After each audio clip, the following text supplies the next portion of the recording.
લેટરમાં વાત છે, શું કહેશો આ વિશે? આ જેને કોઈ લેટર કે લખ્યો છે એમાં લેટરમાં 5 જણા સિવાય કોઈની સહી નથી. બધાના નામ એમને લખી નાખેલા છે. કોઈને રજૂઆત કરવામાં કરી હોય તો બધાના લેટરમાં સહી પણ હોવી જોઈએ.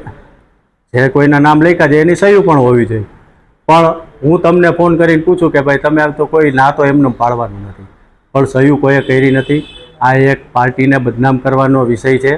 અને જે લોકોએ જેને લખ્યું છે જેને કીધું છે, તમે એમ કહો છો કે ભાઈ પોપટભાઈ ટોળિયા તો આપ કોંગ્રેસમાં જઈ આવ્યા છે, જીપીપીમાં જઈને પણ આવ્યા છે.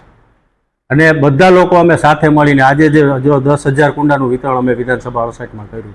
બધા લોકો યુવા મોરચો, બક્ષીપંચ મોરચોથી માંડી અમારા પૂર્વ કોર્પોરેટર અને પૂર્વ મહામંત્રી વલ્લભભાઈ, રમેશભાઈ પરમાર, બધા વોર્ડના આગેવાનો સાથે રહીને અમે વિતરણ કર્યું છે. બધું ક્યાંય કોઈ જાતની નારાજગી નથી. કોઈ હશે 2-5 લોકો તો એના મનમાં જે હોય આપણને ખ્યાલ ન હોય. આગામી દિવસોમાં સંગઠનનું નવું માળખું રચવા જઈ રહ્યું છે, શું કહેશો? આપણે સંગઠનનું માળખું રચાવવાનું જઈ રહ્યું છે. એટલા માટે જ આ લેટર લખીને જે કાંઈ કરવામાં આવ્યું છે પાર્ટીને બદનામ કરવા માટેની, એની એક આ સાજિશ હોઈ શકે. વલ્લભભાઈ, ખાસ કરીને લેટર હાલ અત્યારે શહેર પ્રમુખના નામચોક લખવામાં આવ્યું છે, તમારું પણ એમાં નામ છે, જોકે સહી નથી. આ લેટર વિશે શું કહેવું છે ને શું ચાલી રહ્યું છે?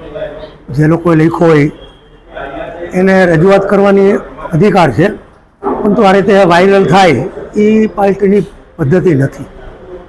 ખાસ કરીને સંગઠનનું માળખું રચાવા જઈ રહ્યું છે, સાબરકાંઠાનું પ્રતિનિધિત્વ વર્ષોથી કરી રહ્યા છે, આને કઈ રીતે જોઈ રહ્યા છે?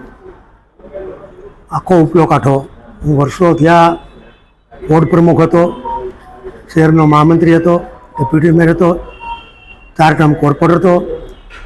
પાર્ટીના કાર્યકર્તાઓ જ્યારે સંગઠનની રચના થતી હોય ત્યારે સ્વાભાવિક અપેક્ષા હોય અને કહી શકે, પણ યોગ્ય જગ્યાએ પાર્ટીના રજૂઆત કરવાનો બધાને અધિકાર છે.